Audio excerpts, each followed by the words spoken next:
Olá, muito boa noite a todos. Começa agora mais uma edição do programa Verdade de 2015. Eu sou Hamilton Nogueira e nosso tema para debate hoje é o contexto eleitoral, político e econômico. Na pauta Fortaleza, Ceará, Brasil. Fique atento, o programa Verdade está no ar.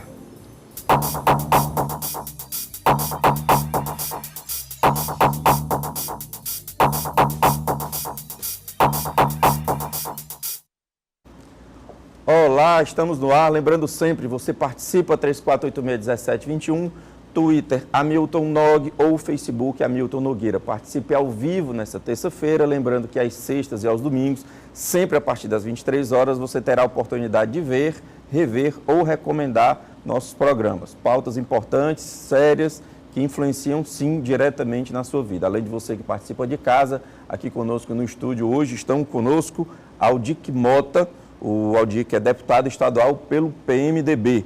Conosco também Toinha Rocha, que é vereadora pelo PSOL. Sidney Guerra, aqui no estúdio também conosco. Sidney é cientista político. E Osmar de Sá, doutor em Sociologia. Senhores, Toinha, muito boa noite, muito prazer recebê-los. Agradeço a disponibilidade de estar aqui conosco, batendo papo sobre problemas, esperanças, contextos, enfim. E eu queria começar com a vereadora Toinha a respeito de um registro breve, importante, de um problema passado pela cidade recentemente, que eu acho que ainda vai passar algumas outras vezes, de uma iniciativa do vereador Antônio Henrique sobre alvarás para igrejas. Então, faça um breve resumo do que aconteceu, qual foi o fim desse problema. Muito boa noite. Boa noite, Hamilton, boa noite, telespectadores da TV União. Obrigado pela oportunidade de estar aqui debatendo os problemas da cidade, do nosso estado e do nosso país. E dizer para o povo de Fortaleza que, recentemente, a Câmara Municipal, nós fomos surpreendidos por um projeto de lei onde isenta os templos evangélicos, os templos católicos, os templos de qualquer religião, de não terem alvará de funcionamento. Isso levou a um debate na casa, já quase se votando esta lei na Câmara, por um erro que teve na tramitação do projeto. O presidente Salmito voltou o feito à ordem e voltou para as comissões e vai começar tudo novamente. Mas já ia para uma votação terminativa, definitiva, quando foi descoberto o erro, e a gente consertou-se o erro, e agora se vai fazer o debate real, tanto na Câmara, nas comissões, como se vai fazer o debate com a cidade. A quem interessa privilegiar determinado segmento, seja ele qual for. A quem interessa é que a cidade, que o Estado não possa ter o controle sobre suas obras, sobre o código de postura, ferir o código de postura da cidade, de obras de postura da cidade. Então, nós entendemos que nenhum segmento, ele tem que ter esse privilégio, até porque está em jogo a vida das pessoas. Então, saber-se que naquele local ele atende o ordenamento para que aquele tipo de atividade possa funcionar. Além disso, tem a questão do barulho, né, da questão que já fere uma outra legislação que já existe na cidade, mas se o templo religioso ele atendeu os 60 decibéis, no horário de 8 horas da manhã às 22 horas, ele tem que respeitar a lei. Se a fé faz bem, respeito à lei faz um bem ainda maior. Eu queria saber aqui do Sidney, se porventura alguém achar que isso é um ataque religioso, não, é porque é de religião contrária, isso é ideológico. Eu queria que você explicitasse. Isso tem algum cunho ideológico, esse não querer esse tipo de lei seja aprovada? Não, nós podemos até proferir uma citação bíblica, que é dar a César o que é de César e dar a Deus o que é de Deus. Dar a César o que é de César é justamente nós respeitarmos a sociedade humana, as condições humanas. Como bem a vereadora Toinha falou, nós temos que respeitar a lei. Então, dar a César o que é de César significa dizer que nós temos aqui que ficarmos aqui nesse contexto legal de pessoas, contexto legal de Estado, e talvez dentro desse contexto nos preparar para uma vida espiritual, uma vida ir para a cidade de Deus. Mas enquanto estiver aqui, nós devemos respeitar. Realmente não existe, aí é que está essa formatação da nossa cidade. Não só das igrejas, e principalmente nesse debate que nós estamos fazendo, mas nós devemos também urbanizar onde vão funcionar. Por exemplo, nós estamos com problema de igreja, nós estamos com problema de colégio, estacionamento, casas de show, tudo bares, isso tem causado dissabores aos vizinhos. Sim. Para nós defendermos aqui, nós devemos consultar quem está vizinho desses templos, que realmente são os mais prejudicados, quem está em frente, até um respeito também para as pessoas. Então, eu acho que os templos religiosos têm que se adequar à nossa legislação. Sim. E não impor a legislação divina sobre a humana, digamos assim. Então, eu acho que os templos têm que ter esse segmento, devemos respeitar, realmente ter esse problema do barulho. Eu acredito que não vai mais Inclusive, não é nem questão de conforto, é questão de saúde pública, barulho, viu? Não é só a questão do barulho, é também respeitar a condição de quem não tem aquele segmento religioso. Sim. Porque, de qualquer maneira, há uma forçação da barra. Sim. De todo tempo a pessoa tem que ouvir aquilo. Quer dizer, isso é prejudicial, inclusive, psicologicamente para a pessoa. Ok. Bom, Osmar, alguém quer se manifestar a respeito desse assunto? A gente pode passar adiante. Osmar, quer se manifestar? Ou... Eu acho que, por exemplo, como se trata da questão religiosa, o fundamento da religião é o exemplo, né? Sim. Então, se você tem, se toda a cidadania, se todo membro da igreja, daquela crença, daquela fé, ele é obrigado a seguir regras que são para todos, o exemplo melhor a igreja dá para os seus fiéis de que sigam, né, aquilo que eu faço. Sim. Né? Então eu preciso dar o exemplo de cidadania. Eu acho que Deus não quer levar vantagem. Sim. Deus quer dar exemplo, né, da sua grande bondade. Então se começa a entrar em disputa, você não sabe o que é o espaço do divino, nem o espaço que é dos homens, porque fica uma confusão grande, né, entre o interesse daquilo que é propriamente religioso e do interesse que é uma vantagem. Eu até sugiro para quem assiste o programa que queira entender um pouco das nossas raízes do divino e tal, ler uma coleção que eu gosto muito, que é História da Vida Privada no Brasil. São 4 ou 5 volumes maravilhosos. A História da Vida Privada no Brasil, faço essa recomendação. Porque, amigo, eu entendo que, só para complementar, o próprio Jesus respeitou toda a legislação humana. Sim. Isso é um bom exemplo. Isso. Em nenhum momento ele provocou nenhuma revolução do que ele pregava, e ele foi o maior exemplo de dizer, olha, vamos respeitar a legislação do Milton, Tá. Pois não. Instigante o debate, a minha opinião, primeiro, o poder de polícia da administração pública, ninguém retira. Sim. Lei alguma retira.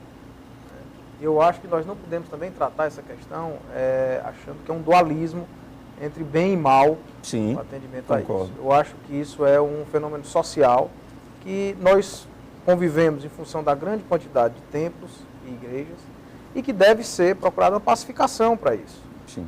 Obviamente, são estabelecimentos que, na minha opinião, merecem um tratamento diferenciado. Sim. Mas não um tratamento diferenciado que cause um privilégio absurdo. Mas qual o tamanho dessa diferenciação? Aí né? Qual é que a regulação? legislação, aí é que entra o papel do legislador. Sim. De ver até onde isso pode ser tratado de maneira diferenciada. Mas eu creio também que nós não podemos partir para um dualismo. Não se trata de bem e mal. Questão estadual que afeta diretamente o município. Como é que está a questão do metrô? Como é que o parlamento tem se comportado em relação às tuneladoras ainda paradas, falta de financiamento e, mais ainda, falta de satisfação do governo? Porque o governo tinha que botar aí uma página em jornais dizendo o que está fazendo e, enfim, qual a situação? Essas grandes obras do Estado, Hamilton, nós temos feito um trabalho de acompanhamento na Assembleia, sobretudo na Comissão de Viação e Transporte, inclusive elaborando um calendário para visita em loco de todas essas obras. Que principalmente as que estão paradas ou estão causando prejuízo considerável à população, como é o caso, fizemos isso na esteira do Pecém, que tem um impacto direto sobre aquela comunidade envolvida. Agora, na questão das tuneladoras, os tatuzões, nós não temos manifestação do governo específica quanto a isso. Nós sabemos que há uma grande demanda de recursos, tanto estaduais quanto federais, que têm de ser aportados para que essa obra possa ser concluída. Há um questionamento muito grande, isso já foi feito por diversas vezes na Assembleia, sobre a necessidade de realmente se ter adquirido, do Estado ter adquirido aqueles equipamentos, já que passam dos 100 milhões de reais o valor despendido pelo Estado para um equipamento que está lá encostado de maneira obsoleta, sem prazo para funcionar ou para efetivamente... Especula-se que esses equipamentos estariam com uma deterioração já evidente. o parlamento já se preocupou em fazer uma visita e levar técnico e ver se isso tem fundamento? A Comissão de Viação e Transporte da Assembleia, da qual eu faço parte, Sim. fará, agora no mês de setembro, uma visita em loco. Ok.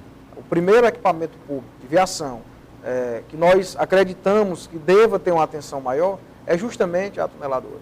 Porque há um questionamento muito grande, inclusive da parte da área técnica, de que não era necessário sequer a compra desses equipamentos.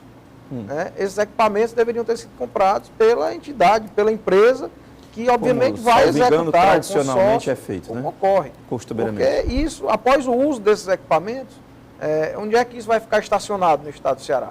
Sim. Ele vai ficar em que garagem? Ele vai servir para quê? O Estado vai usar um bem de alto valor que vai se depreciar e depois vai leiloar a preço de banana. Né? Então esse é um questionamento, essa é uma dúvida que ainda paira e que merece fiscalização e que a Assembleia fiscalizará. Ainda seguindo pela mesma questão, mobilidade que atinge a cidade, como é que está a questão das comunidades atingidas pelo VLT que iriam sofrer desapropriação? Não sei se a Toninha tem alguma resposta, tem alguma notícia a respeito disso? Não. É muita coisa. Algumas comunidades se organizaram. Sim. E aí é importante que a organização e a mobilização popular faz as coisas mudarem.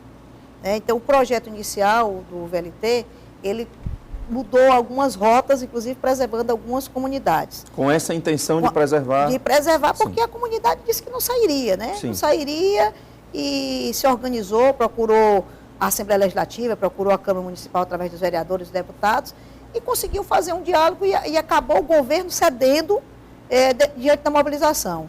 E diante dos argumentos, se o VLT foi criado para tirar os carros da rua, que o VLT ocupasse a pista de rolamento e não ocupar o espaço onde moram comunidades há 30, 40, 50 anos. Mas na Europa vê-se muito isso facilmente, né? Os bondes, os trens pela rua e os carros que fiquem atrás esperando o transporte público, que é da prioridade. Isso até em Portugal, que a gente pode considerar Isso. que é um dos estados, um dos países mais antigos. Você vê em Lisboa vários tipos de transportes coletivos, como bonde, ônibus elétrico, a vapor, onde as pessoas circulam e dá preferência ao transporte coletivo e não ao carro individual. Isso é uma questão cultural. Eu acho que Fortaleza, e a gente tem que reconhecer também, Hamilton, e eu procuro fazer isso, eu faço oposição à gestão do prefeito Alberto Cláudio, mas a gente tem que reconhecer as coisas boas. Essa questão da mobilidade, o estímulo ao uso da bicicleta, a questão do VLT, a questão das faixas exclusivas para ônibus, para São transporte. avanços, né? Eu acho que é um avanço. Eu acho que ele escutou a voz da oposição, que batia muito nisso, e comprou para si. Atirou e acertou. E não são medidas simpáticas, né? Façamos justiça. Eu queria saber do Osmar e do Sidney, rapidinho, assim, a avaliação do governo, da prefeitura. Falam-se muito em que é uma prefeitura voltada para classes privilegiadas. Vocês têm esse sentimento também? Eu vou pelo viés aqui da vereadora Toninha. Eu acho que a mobilidade é de suma importância, porque nós no Brasil, especificamente no Ceará, não adicionamos no nosso dia a dia a questão do tempo. Sim. Por exemplo, nós não temos o hábito de cobrarmos nada em hora, Sim. como tem nos outros países que cobram em hora. Valorar, a China em hora. É importante essa parte da hora. Por exemplo, se eu perco 2 horas no trânsito, eu estou perdendo 2 horas de tempo do que eu podia estar produzindo. Então, eu acho que essa mobilidade, no caso do Roberto Cláudio, tem criado um sistema muito bom para nós. Só complementando também, porque além da força da comunidade, a vereadora Toninha de convicto também o governo não tinha tanto dinheiro quando foi realmente desapropriar. Houve um cálculo errado, na hora de desapropriar não teve tanta força para pagar tanta desapropriação. Mas eu acho que nós, aqui no Ceará, nós cearenses, temos que criar uma cultura bastante interessante, que é a perda de tempo no trânsito. Sim. E essa mobilidade que o Roberto Cláudio tem feito, tem ajudado muito você não perder muito tempo no trânsito. Você vê imagens de São Paulo, Embora é seja horrível. um começo de mudança, né? Não é uma mudança começo, estabelecida não, ainda. mas é um começo, né? Um começo de cultura, digamos assim. Nós estamos mudando para Eu isso. queria a opinião do Osmar. Olha, eu acho que o prefeito Alberto Cláudio ele ter feito uma mudança que eu acho que é interessante, que é pensar em termos de planejamento, de visão de futuro sobre o destino da cidade, que é algo totalmente relegado. Quer dizer, Fortaleza, há muito tempo não se pensa desse jeito. Lógico que essa iniciativa de pensar um projeto, ele é estratégico, é fundamental, e ele tem que envolver o conjunto da sociedade, não só os políticos profissionais, né? Eu acho que isso é um mérito dele. Agora, a sociedade, nós estamos num período de crise muito grande, né? Nós temos que pensar, por exemplo, em qualidade de vida, a questão, quando você está se pensando na questão do transporte, é um item fundamental de qualidade de vida, né? A violência que nós vivemos não é só a violência do assalto, é a violência dos serviços públicos, da falta deles, né? Do sofrimento do cidadão na fila do hospital, uma qualidade de educação que não satisfaz, ou é incoerente com aquilo que nós pretendemos para o futuro, é a falta de diálogo dos governos, é um completo e absoluto autismo das autoridades políticas de que resumir a política às próprias instâncias representativas, pouco diálogo, né? E no item que eu digo assim, que eu acho que é fundamental, que é a questão do lazer, eu acho que é um item que em qualquer cidade hoje é estratégica, é retomar as praças. Tem alguma iniciativa nesse sentido? Mas na periferia da cidade isso está muito ainda sentido. Você não tem praças, porque o povo na rua é que garante segurança. O povo organizado é que garante segurança. Não pode pensar a ideia de segurança só com polícia, né? Eu concordo plenamente. Aliás, é o que eu já disse para os candidatos, ocupação das praças. Perfeito. Por meio de educadores físicos.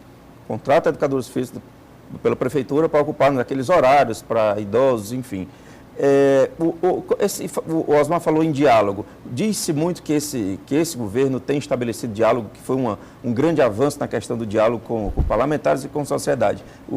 Quero saber se o Aldir que concorda com isso, estou falando do governo Camilo Santana, claro, e o que isso já trouxe de bom, se é que já trouxe algo de bom? Nós vivemos no estado do Ceará um novo momento na política. Agora, concentrando a nossa fala na política, na atuação da Assembleia Legislativa do estado do Ceará. Nós vivemos hoje uma Assembleia que, período eleitoral, de uma eleição acirrada, de uma eleição em que grupos políticos se dividiram no estado do Ceará, isso é claro. Sim. Essa divisão foi bem polarizada. Sim. É uma Assembleia que conta com uma grande quantidade de deputados de oposição, sim, identificados como deputados de oposição e, além de tudo, com uma Assembleia praticamente 50% renovada, o que dá um ânimo para o trabalho, o que dá um ânimo para a possibilidade de novos desafios, de novas atuações. Então, isso exige do governo um diálogo maior, obviamente. Eu não posso falar do diálogo do governo anterior, porque eu não era deputado. Sim. Mas nesse ano, até agora, obviamente, há um contato, há um diálogo permanente entre oposição e situação, no sentido de melhorar os projetos. Resultado prático, algum? Resultado prático. A discussão de emendas e projetos. Sim. Muitas vezes, em função da forte atuação e debate de projetos, certo? Posições iniciais do governo contra um determinado projeto são revistas. Sim. Posso lhe dizer uma. Nós agora, na LDO, fizemos uma emenda de que, estranhamente, o estado do Ceará, durante os últimos 65 anos, desobedeceu à legislação federal sem fazer licitação para concessão de exploração do serviço de loteria do estado do Ceará. Isso, agora vai ser feito. Eu vou só pegar esse gancho, nós vamos voltar no próximo bloco, porque eu preciso chamar agora no intervalo, só comentando aqui o Twitter do Eliomar Júnior. O Eliomar diz: Deus não é surdo, todos temos o direito de expressar a sua fé, respeitar o direito do próximo. É no silêncio que conversamos com Deus. 3486-1721, Twitter é Hamilton Nog, Facebook é Hamilton Nogueira, a gente volta já.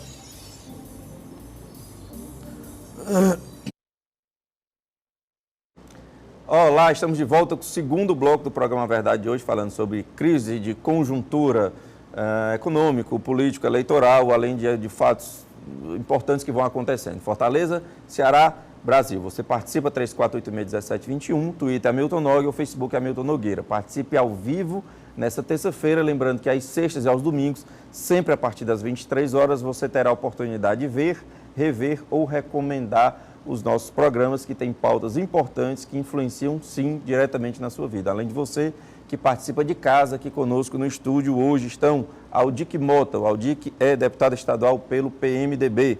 Conosco também Toinha Rocha, vereadora pelo PSOL. Sidney Guerra, mais uma vez conosco, ele é cientista político. e Osmar de Sá, que é doutor em Sociologia. Aldir, que eu lhe interrompi, se você quiser só terminar a questão para a gente seguir em frente.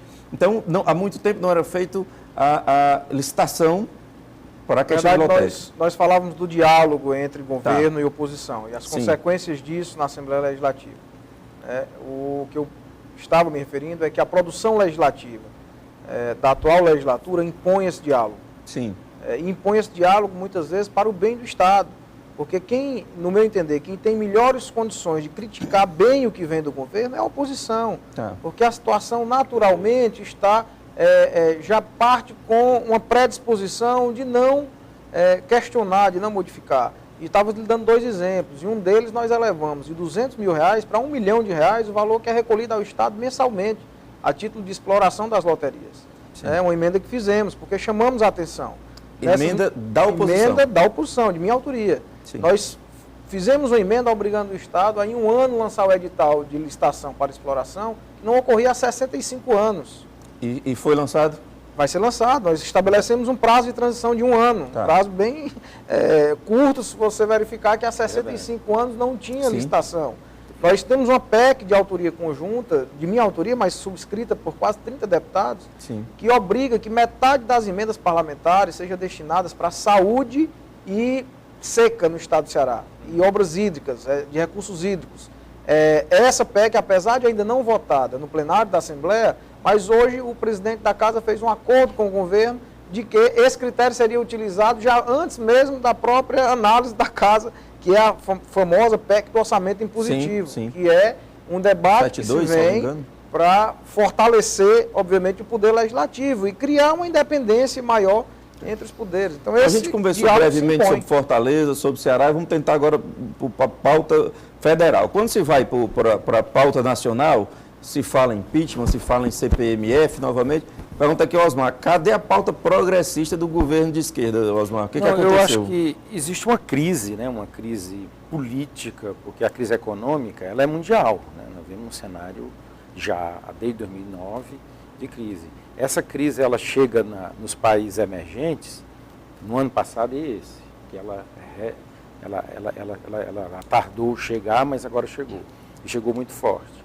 O que é grave, de certa forma, é que essa crise econômica, junto com a crise política, o governo ele tem tido iniciativas que têm, muitas vezes, aumentado a crise.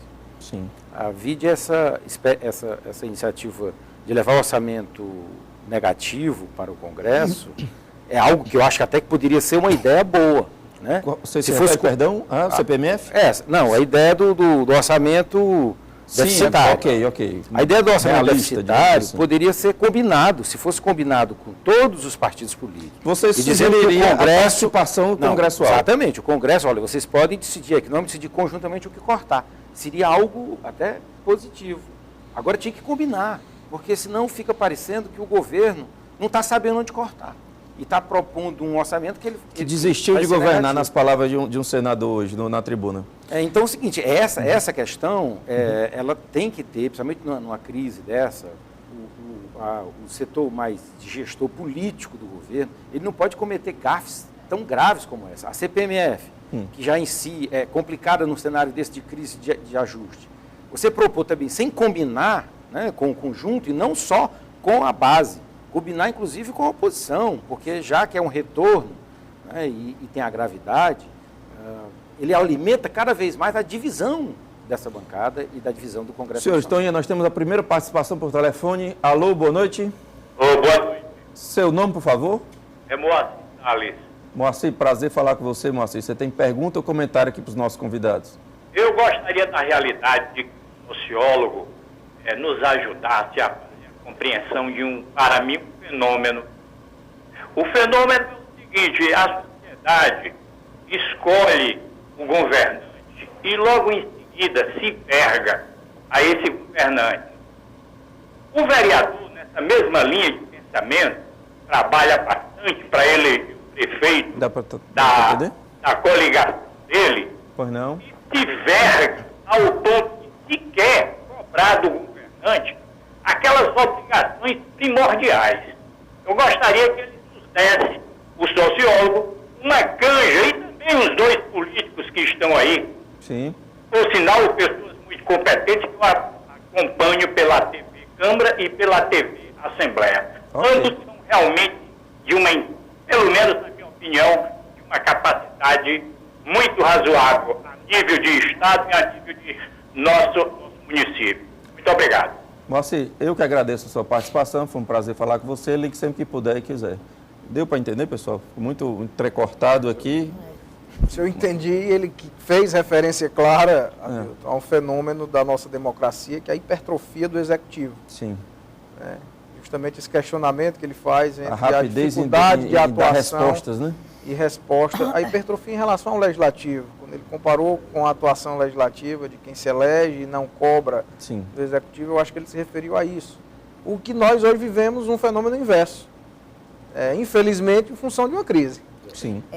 A crise nos impôs, a partir de uma atuação forte do Congresso Nacional, diga o que quiser, mas é uma atuação diferenciada que vem sendo imposta pelo Congresso Nacional, de pautar leis, de pautar medidas, de levar questionamentos, com talvez a entrega do governo nas decisões mais importantes. Basta ver a batata quente que foi transferida para o Congresso na questão do orçamento. Do orçamento. Eu me pergunto em relação, a gente estava falando sobre o CPMF, se não há nenhum assessor que diga assim, mas isso não é hora não, esqueça esse assunto aí, ou se é dito e é esquecido. Hamilton, eu acho que todo político e todo gestor de executivo, seja prefeito, seja governador, presidente da República ou secretário, eu vou usar aqui um termo meio chulo, mas deve ter aquele assessor que diz assim, isso vai dar merda. Não é possível que alguém não diga, né? Acender a luzinha e dizer assim, não faz isso não. Isso aí não vai agradar a população. Embora eu ache que nós temos que ter uma responsabilidade muito grande, que não podemos fazer tudo que vai agradar a população. Sim, claro. Porque claro. Quem é um bom pai e uma boa mãe, o bom pai e boa mãe agrada pouco os filhos. Embora eu diga que quem acalenta filho e quem faz gordo de filho é pai e mãe. Mas um bom pai e boa mãe, ele sabe a hora certa de soltar e a hora certa de prender.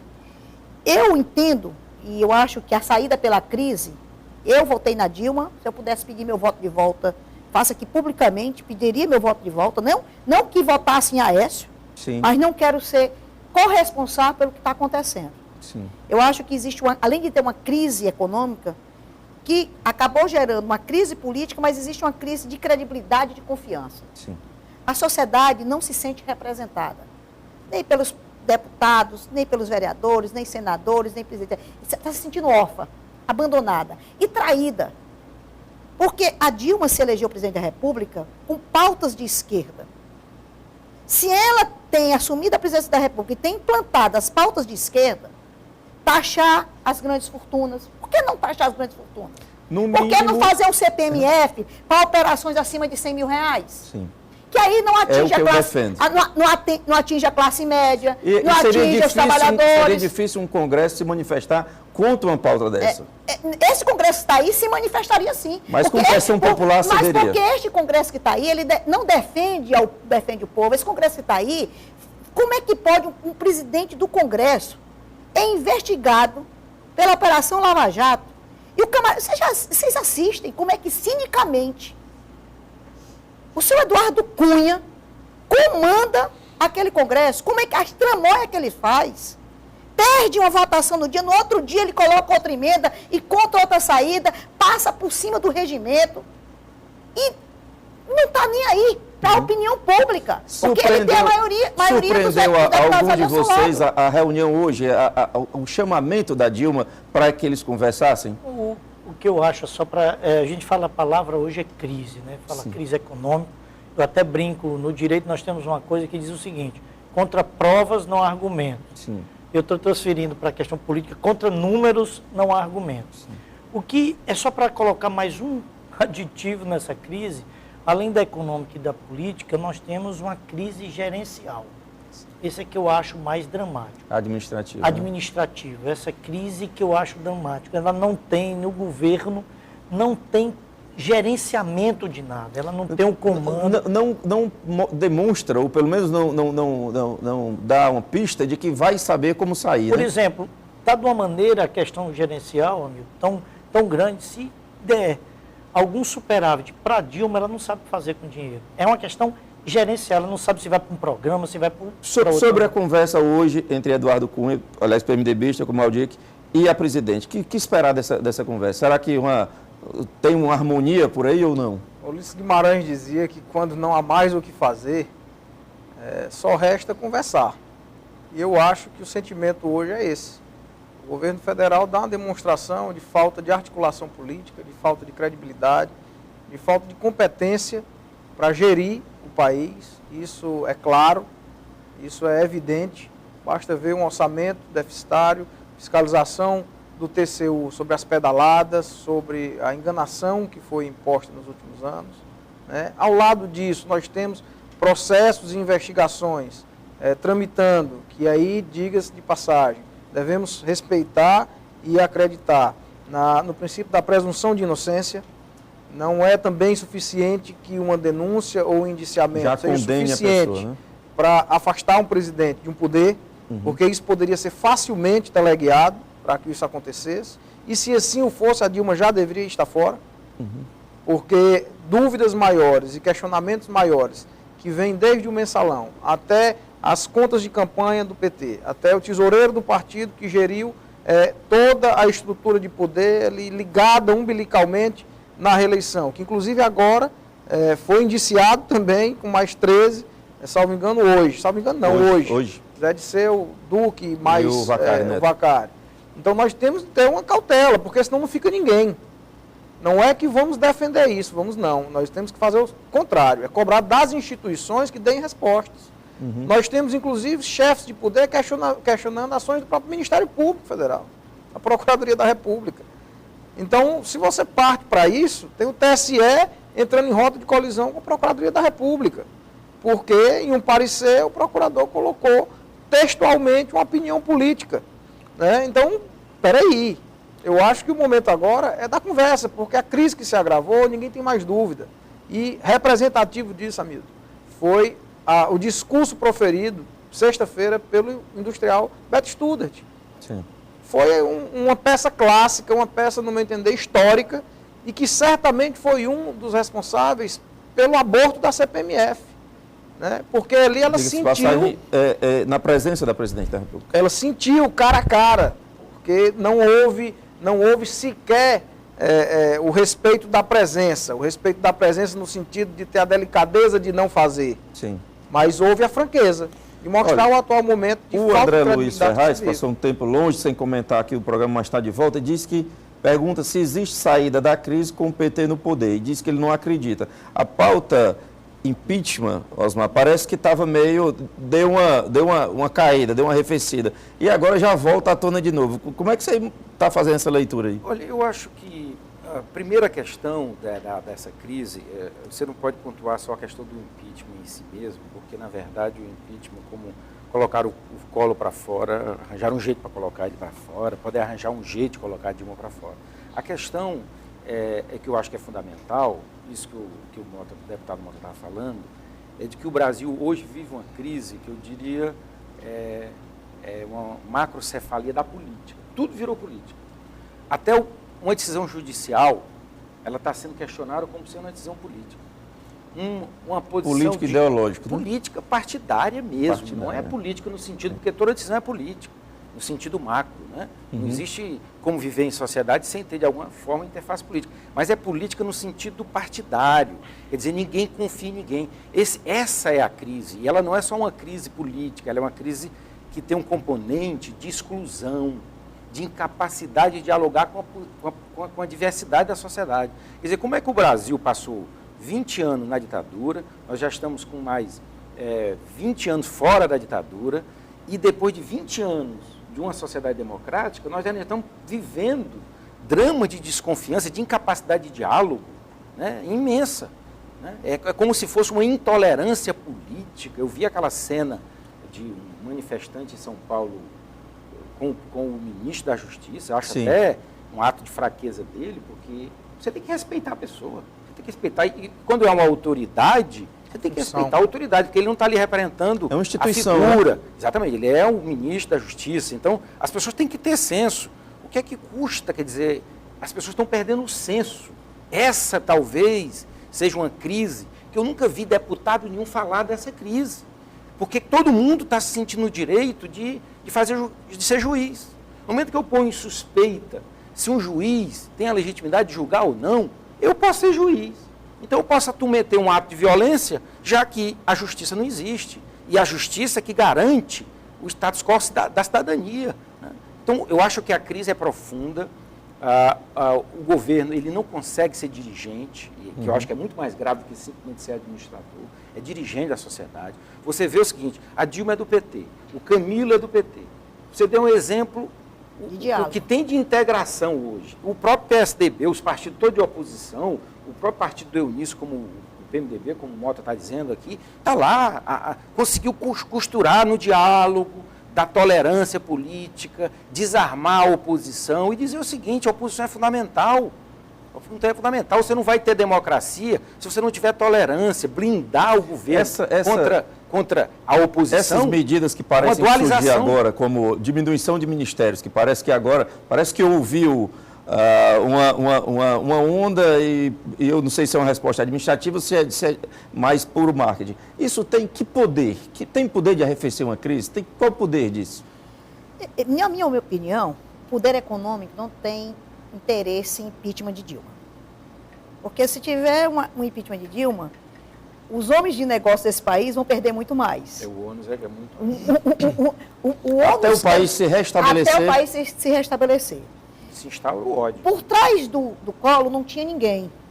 Por trás do PT tem um monte de sindicato, tem um monte de movimento social e tem um partido. Tem um legado. Né? E tem uma história. E outra, a Dilma foi eleita. Não adianta, por mais que a gente esteja criticando, aí é onde tem que entrar o diálogo. O PMDB apoiou a Dilma. Por que o PMDB, que sangra a Dilma, é o mesmo PMDB que nomeia quase todos os cargos federais? E cada sangramento, e cada punhalada, e cada facada, o senador Eunício nomeia alguém aqui no Ceará. Do genro ao sapateiro. Essas questões têm que ficar claras para a população. Infelizmente, programas como o seu é pouco. Infelizmente, a Câmara Municipal, a TV não é aberta. Infelizmente, nem todo mundo tem acesso a assistir o que passa realmente. Eu adoro assistir A Hora do Brasil, porque ali eu aprendo um monte de coisa. Também gosto. Ligo o carro e vou escutando. Porque a gente já começa a fazer o discernimento do que é que está acontecendo de certo e errado. Então, só concluindo aqui, Hamilton, eu acho que esse é um momento muito delicado. Eu não quero passar, eu praticamente sou filha da ditadura. Em 1974, estava praticamente acabando a ditadura. Meu pai lutou por anistia nesse país. Eu hoje estou aqui falando o que eu penso, porque eu lutei por liberdade democrática.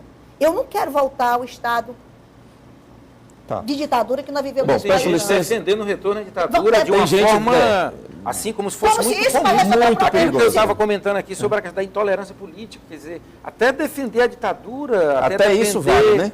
A ilegalidade é possível, porque numa sociedade democrática você não pode defender. Senhores, então eu peço licença, tenho que fazer um breve intervalo, 34861721.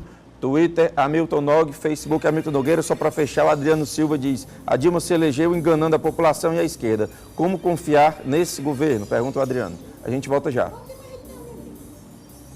Olá, estamos de volta, terceiro e último bloco do programa Verdade de hoje, falando sobre contexto, conjuntura política, econômica e eleitoral. Pauta Fortaleza, Ceará, Brasil. Você participa, 34861721. Twitter, Hamilton Nog, Facebook, Hamilton Nogueira, ao vivo nesta terça-feira. Lembrando que às sextas e aos domingos, sempre a partir das 23 horas, você terá a oportunidade de ver, rever ou recomendar os nossos programas. Além de você que participa de casa, aqui conosco no estúdio hoje estão o deputado estadual pelo PMDB, Aldic Mota, também conosco a vereadora pelo PSOL, Toinha Rocha, conosco o cientista político Sidney Guerra e o doutor em Sociologia, Osmar de Sá. Aldic, no eventual caso de impeachment, isso seria bom para o PMDB assumir o poder ou ninguém quer esse abacaxi lá? Independente de ser bom para o PMDB, numa questão partidária, Milton, nós temos que pensar primeiro no que é bom para o país. Sim. Só um parêntese que desejo fazer. É que a democracia, a Constituição que nós vivemos já há quase 30 anos, na verdade, nos impõe o regramento constitucional. O voto, a eleição, é apenas um dos atos de soberania. A representação através do Congresso também é soberana. A representação e a fiscalização através dos órgãos de controle também decorre de mandamento constitucional, que esse é o poder constituinte originário. Sim. Foi quem deu força e dá poder a tudo que ocorreu depois. Então não é simplesmente a justificação de que ganhou no voto que permite que o eleito faça tudo. Porque se assim fosse, nós não teríamos prefeitos, governadores, caçados diariamente pelos todos os tribunais eleitorais, ou afastados pelas câmaras, o que é pregado no país afora, inclusive pelos partidos mais radicais, inclusive pelos partidos considerados ultra-radicais. Né? Se prega isso.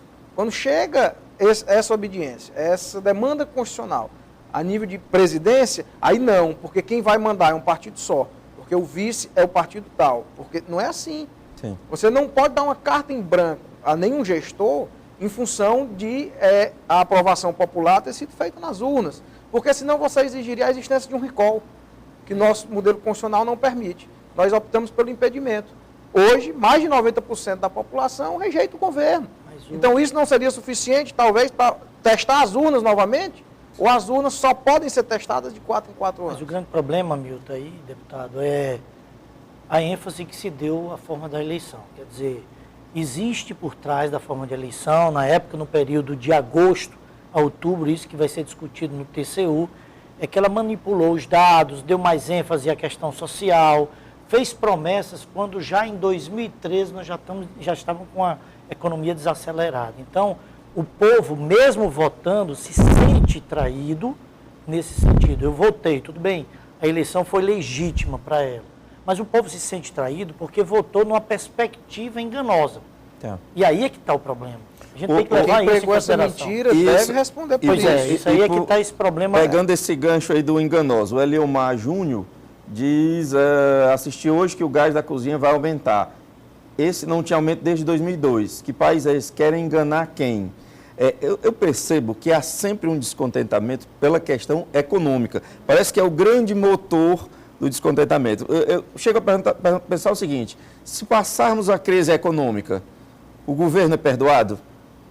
Com certeza. Calma, é somente isso. Ninguém nem lembra.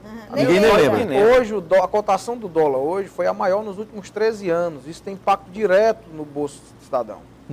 Né? Desde 2012 que nós não temos um índice de desemprego tão elevado. Sim. Então, isso é reflexo. A economia é o reflexo da política. Né? Sim.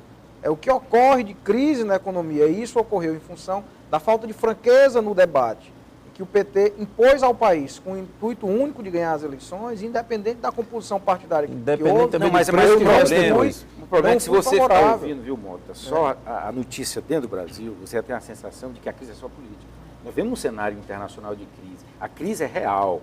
Não é uma crise só política. Mas o agravamento nosso é em função da política. Não, é porque a crise política está se transformando. A crise política na única crise. E querendo misturar uma coisa com a outra. A questão é o seguinte, ou a sociedade e as lideranças políticas estão sendo, aí no sentido geral, inconsequentes, e aí eu digo assim, não é a questão de partidária, é a questão do futuro da sociedade. Você tem que ter estabilidade de regras.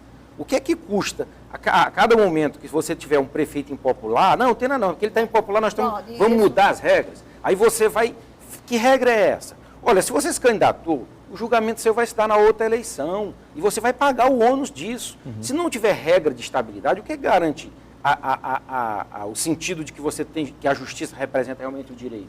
É quando você tem estabilidade jurídica. Quebrar a estabilidade jurídica, você quebra a economia, a não ser os únicos interessados, que são os políticos. Hoje, os políticos, eles se separaram completamente do interesse da sociedade. Você viu a intervenção dos empresários, mas olha, vamos parar com isso porque vocês estão quebrando o país, por causa de interesse político. Se você for ver, que ainda não foi publicado, os políticos do Congresso Nacional que estão envolvidos diretamente no Lava Jato, sim, aí você vai ver por que essa crise política é tão grande. Então vamos dizer o seguinte, temos que arranjar um culpado, porque não são aqueles que estão lá, que receberam o dinheiro do Lava Jato, que vai aparecer, a qualquer momento vai ter que aparecer. Tem que ter um bode expiatório nessa situação. Então, o Brasil tem capacidade política de estabelecer diálogo, de estabelecer um pacto de governabilidade, não em nome de governo A, B ou C, mas em governo da sociedade. o governo não é tão importante para a sociedade jogar 20 anos de democracia no lixo, como alguns estão querendo fazer. Senhores, eu peço licença, nós temos mais uma ligação. Alô, boa noite. Oi, boa noite. Seu nome, por favor? Meu nome é Carlos. Carlos, prazer falar com você, Carlos. Você tem pergunta ou comentário aqui para os nossos convidados? É um comentário e eu queria que os convidados fizessem uma reflexão que a minha indagação agora aqui. Segundo a Constituição diz que o poder, todo poder emana do povo, Certo. sendo exercido direta ou indiretamente. Isso. Se a cidadã Dilma Rousseff tem 90% de rejeição da população brasileira e já houveram mais de 3 manifestações contra essa cidadã de grande volume, Sim. o que está esperando, esses políticos estão esperando para tirar essa cidadã? O poder já emana do povo e o povo já está exercendo diretamente. Carlos, agradeço demais a sua participação. Um grande prazer falar com você. Ligue sempre que puder e quiser. Quem responde, o Carlos? Esse sentimento não é simplesmente de uma avaliação político, partidária ou eleitoral. É aí onde eu discordo. Você verificar os dados técnicos do governo federal, por exemplo, até agosto de 2014, se pregava tecnicamente, através da emissão de dados pelo governo, que nós teríamos um superávit da ordem de 80 bilhões de reais. Sim. Passada a eleição, a previsão automática foi para um déficit de 20 bilhões.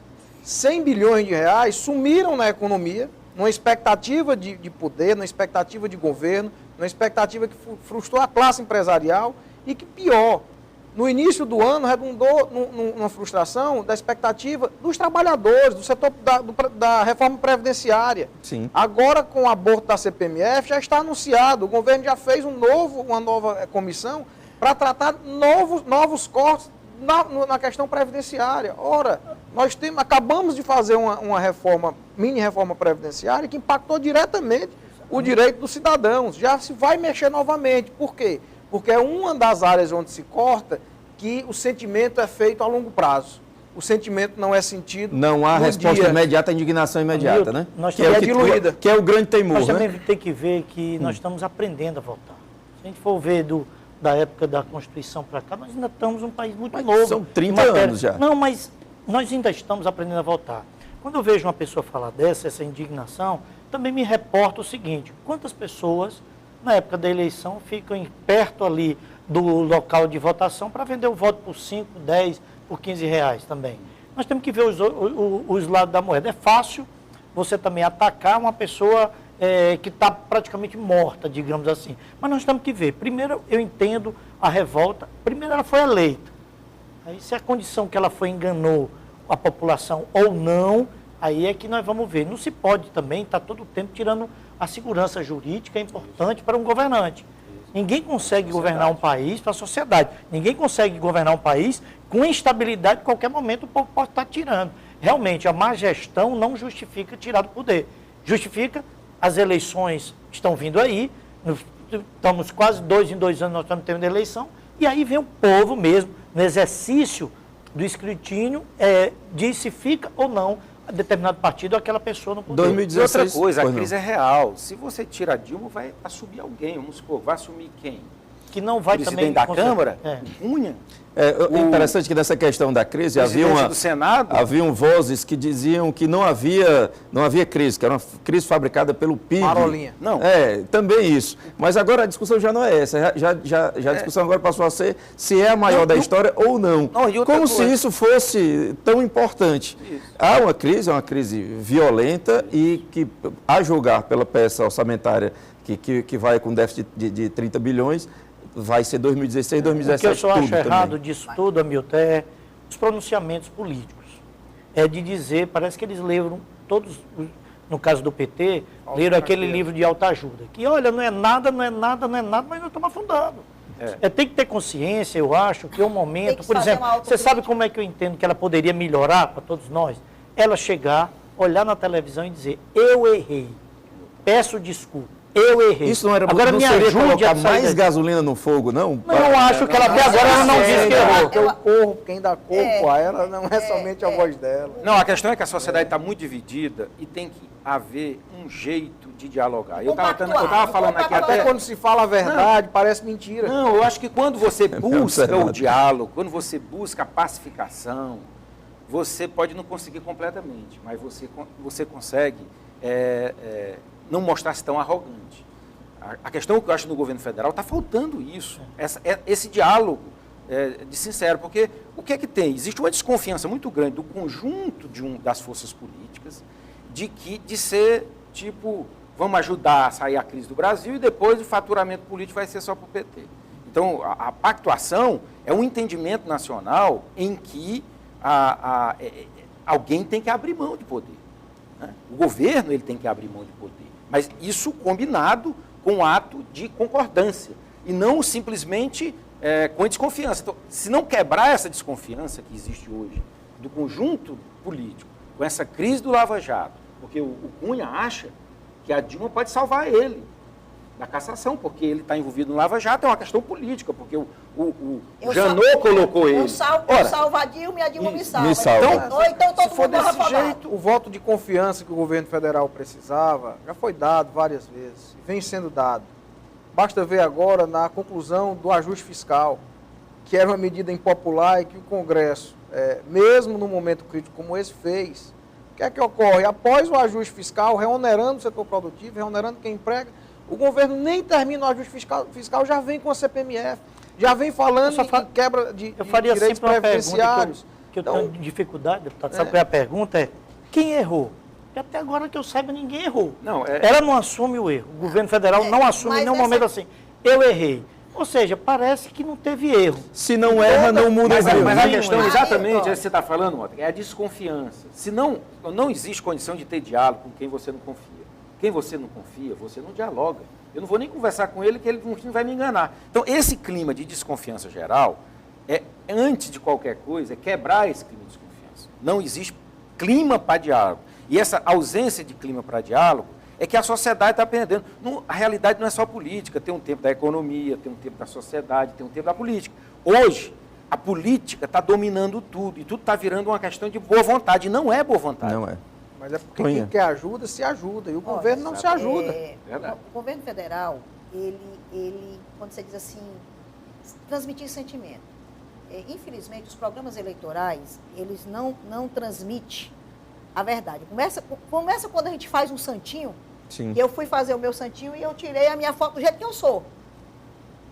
E o cara, não, tá, tem que ajeitar o cabelo, tem que arrumar, mas rapaz, ninguém conhece. Eu fiz do jeito que ele mandou. Quando eu entregava meu santinho, a pessoa, não, mas não é você não, né? Aí eu olhava para mim e eu digo, não, meu amigo, aqui começa pra mentira. Peguei os santinhos, joguei na lata do lixo, arranjei dinheiro, fiz mais santinho com a minha cara. Porque você começa na campanha eleitoral a enganar o povo no seu material de campanha. A campanha eleitoral do programa que foi apresentado pelo PT, ele apresentou realmente que foi um programa apoiado pelo PMDB. O vice da Dilma é do PMDB, minha gente. É governo, né? É governo, e que governa esse país há 4 anos. 4 anos com a Dilma e se reelegeu com a Dilma. Divide o ônus e não quer assumir o ônus. A senhora quer dizer o seguinte... a política não é estanque, basta ver quem vem dando sustentação a esse resto de governo. Não fosse o PMDB, nós não estávamos mais discutindo aqui a possibilidade ou não do impeachment. Ela já estava impeachmentada, e é muito fácil. E decepção e mudança de sentimento na política, como você disse, é normal. Basta ver que você acabou de dizer que não votaria mais na Dilma. Mas por que de uma transição de um governo para outro decidiu continuar na chapa? Se não tinha tanto... Bom, a decisão nacional do partido é que o que se propunha seria real. E eu desafio alguém a mostrar que o PMDB, esse ano, aceita a contradição do PT. Pelo contrário, o PMDB, é por isso que você acabou de fazer a referência que está sangrando a Dilma. Não, porque ele está pregando a verdade. Está dizendo, você errou, você mentiu. Mas nós vamos aqui tentar resolver. Vamos tentar resolver a crise fiscal, vamos tentar agora criar uma agenda positiva. Porque a palavra da moda foi positividade. Até que o governo conseguisse... Não é só a agenda positiva, não. O PMDB sempre foi, né? Ele sempre, por exemplo, na época que o Fernando Henrique Cardoso era presidente, tinha uma metade do PMDB apoiava o Fernando Henrique. Sim. A outra metade era oposição. Sim, porque é um dos no maiores governo do Lula, Brasil, a metade apoiou o Lula, a metade foi contra o Lula. O PMDB sempre foi assim. Sempre dessa forma, ele sempre se preserva no governo. Eu posso até registrar, eu não votei na Dilma, eu votei em Aécio e declarei meu voto, Toninha. Então, estou bem à vontade para falar isso. Senhores, Toninha, infelizmente eu tenho que encerrar um programa, temos 2 minutos e meio e tal. Eu queria terminar com um comentário mordaz aqui do André Luiz sobre a questão do percentual de aprovação. Ele disse que o Kim Jong-un, que é o ditador coreano, foi eleito com 100% dos votos, nem por isso é legítimo. Viu? Fica aqui o comentário do André Luiz. 20 segundos para cada um, para a gente terminar, para a gente encerrar. Rosmar, por favor, fica à vontade. Eu acho que o Brasil está precisando ter esperança e eu acredito que os políticos, eles têm um poder fundamental da representação de dar solução para as crises políticas. O que eu acho que faz muito tempo de que a própria política tem sido a crise. Sim. Então, isso aí é falta de quê? De diálogo, falta de liderança, e o governo, de certa forma, ele tem uma dose de responsabilidade. E, na sua opinião, esperar por 2018? Mas, para quem quer brigar, não tem tempo. motivo. Né? Você quer brigar, não vai ter motivo. Agora, o Brasil, a democracia brasileira, ela é muito mais importante do que os problemas a serem enfrentados. Se não tiver essa visão de otimismo, e essa visão de que o Brasil tem que melhorar, e de que o governo é passageiro, e que a sociedade continua, e que a democracia tem que permanecer, isso é que é estratégico. Você nem fica à vontade, 30 segundos. Eu entendo, sigo essa mesma linha e entendo também que nós somos muito criativos. Nós somos um povo criativo, nós somos um povo que conseguiremos sair dessa crise e mais outras que virão num período futuro. Eu acredito que está faltando essa unidade de conversação, está faltando uma sinceridade. Nós estamos perdidos com os números. O deputado falou uma coisa importante, uma hora é 80 bilhões, depois vem 30, onde está os 50? A sinceridade acima de tudo. Toninha, rapidinho, por favor, a gente está encerrando. O teu programa diz a verdade, né? Eu acho que a gente tem que mostrar realmente a verdade dos números, a verdade dos fatos. Não que a minha verdade ela seja absoluta. Eu acho que quando a gente se coloca para servir a sociedade, e a sociedade nos escolhe para ajudar a gerir, porque nós parlamentares também fazemos parte, governamos juntos, não é só a presidente Dilma que governa um Congresso junto com ela, que é beneficiado, que sangra, que cobra, que quer os cargos para isso, mas é possível, com sabedoria, recompactuar esse país, acreditar na democracia para que as próximas gerações não sofram o que as nossas gerações sofreu anos atrás. Aldir, rapidinho, por favor. Tranquilo. O que eu vejo é isso, a necessidade de um resgate de confiança. Felizmente, não sei se isso ainda é possível, porque muito do que se prega de manhã pela chefe do Poder Executivo, à tarde é desfeito pelos seus partidários. Então, isso cria e gera uma crise sem precedentes. Delfim Neto disse que o grande problema do Brasil é confiança, hoje em dia. Grande parte do problema da economia é confiança. Osmar, Sidney, Toinha, Aldir, muito obrigado pela presença de vocês. Agradeço também o André Luiz, Eliomar, o Adriano, enfim, todo mundo que participou, o Carlos que ligou. Grande abraço para vocês. Terça-feira que vem a gente volta com outro programa A Verdade, com nova pauta importante que influencia diretamente no seu dia a dia. Grande abraço e até lá. Tchau.